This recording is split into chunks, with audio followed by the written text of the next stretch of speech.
Hey there. Hey, who are you? I'm future you. Future me? That's incredible. What's the future like? My friend, let me tell you, it's really nice. I just wanted to say thank you for learning about personal finance at such a young age. Come back over here, baby. I'm lonely. Who's that? That's my lady. I should be getting back. But wait, I have so many more questions. Buy Bitcoin before 2017. It's already 2020. Wait! Students are faced with a lot of tough decisions in life, but sometimes they're not equipped with the right information to make informed decisions, and I think that this is especially true when it comes to personal finance. When you become a student, you're beginning to get your first taste of what it's like to strike out into the wide world on your own. A huge part of this is becoming responsible for your finances for possibly the first time in your life. But here's the problem. How much education did you receive about managing money up until this point? Probably not very much. So how are you supposed to be able to make good financial decisions? That's where I come in. Today, my goal is to give you 5 essential concepts that if you can grasp right now, so early on in life, my friend, you have a bright future ahead of yourself.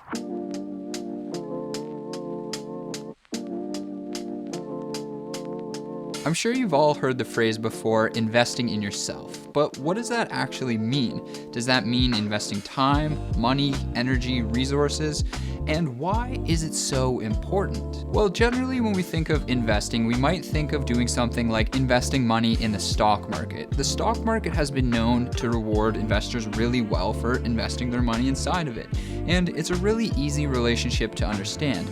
I invest X amount of dollars and I should get X amount of a return. But what about investing in ourselves? Let's try and quantify it. Let's say that you're currently expecting to graduate with a salary of $50,000. Assuming you'll be working for 30 years and your salary raises with the average pace of yearly raises, which is about 3%, you'll earn about $2.5 million over the course of your career. So that's a very basic base scenario. But what if we decide to invest some of our time and energy into learning new skills? For example, maybe you're taking a degree in finance, but you also decide to learn some programming on the side so that you're able to work in the financial technology field. Let's say that this increased skill set brings your starting salary out of school to $80,000 because you have a highly valuable skill set in a highly lucrative field. Assuming the same calculation as the previous scenario, you would now be bringing in about $4 million over the course of your career. That's a huge difference. We're talking about $1.5 million more just because you decided to invest some time and energy into yourself right now. Now, obviously those examples were pretty basic and they didn't take into account anything like large salary increases or switching jobs or anything like that. But the point that I'm trying to get across to you is that changes that you make in your life right now have a compounding effect that can cascade across the entire rest of your life.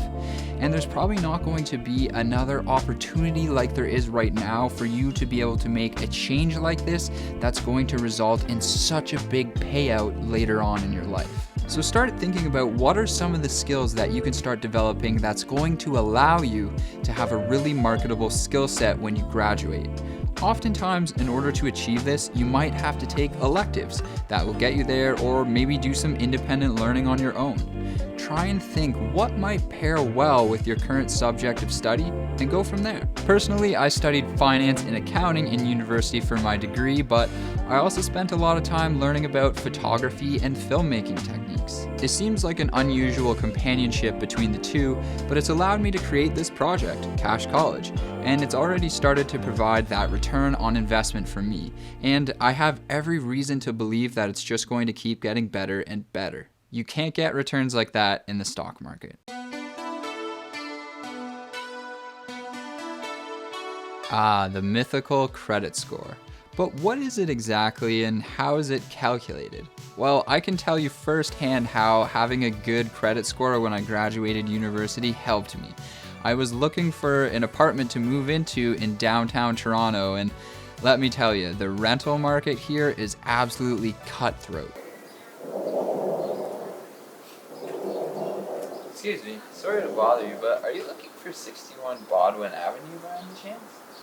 Yeah, you're gonna look at the apartment too? Yeah, it's supposed to be really nice. I'm really hoping I get it. Nice, nice.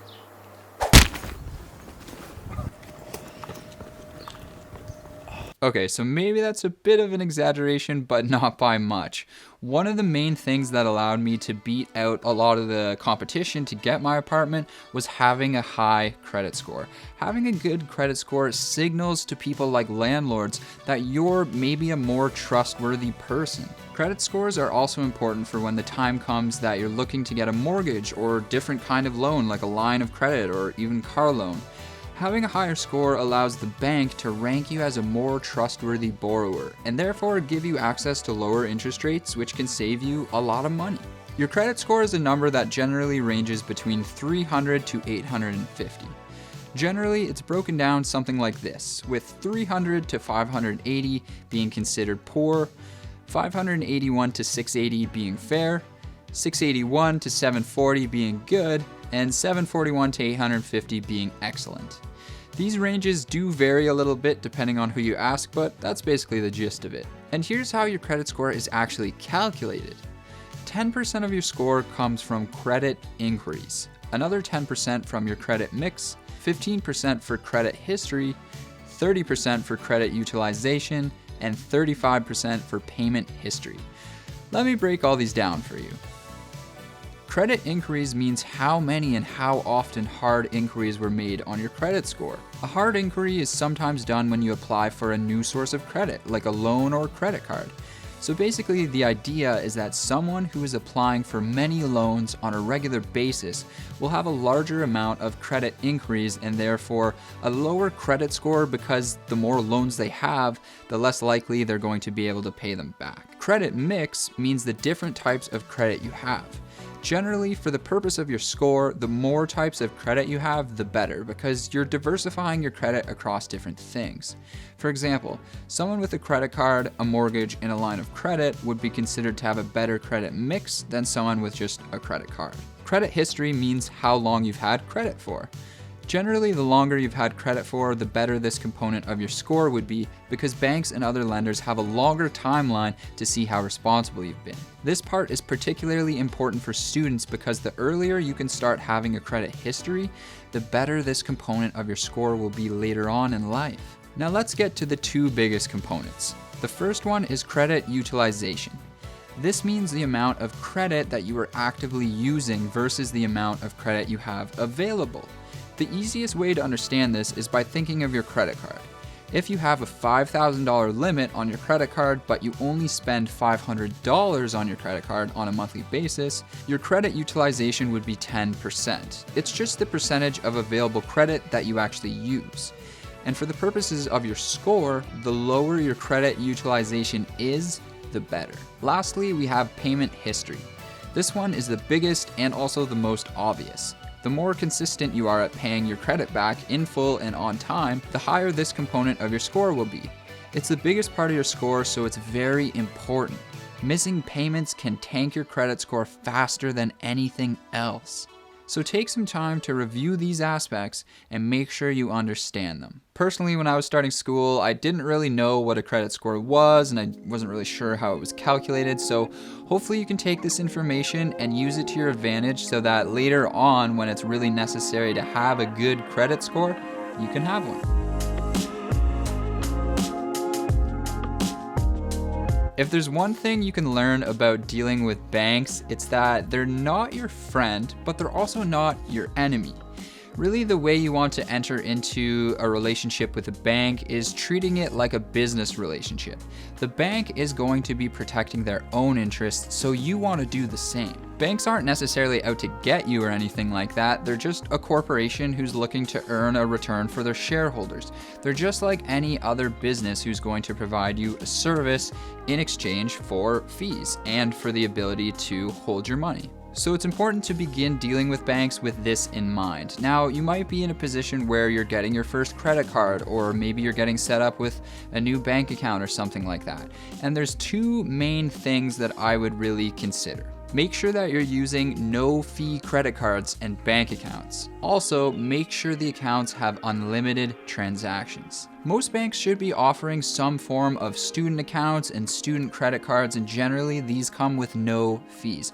Make sure that your accounts are not incurring you a monthly fee, because while $15 a month might not sound like a lot, when you're a student, that amount of money can definitely add up. So make sure to shop around, look for no-fee banking solutions, and don't be afraid to consider using an online bank.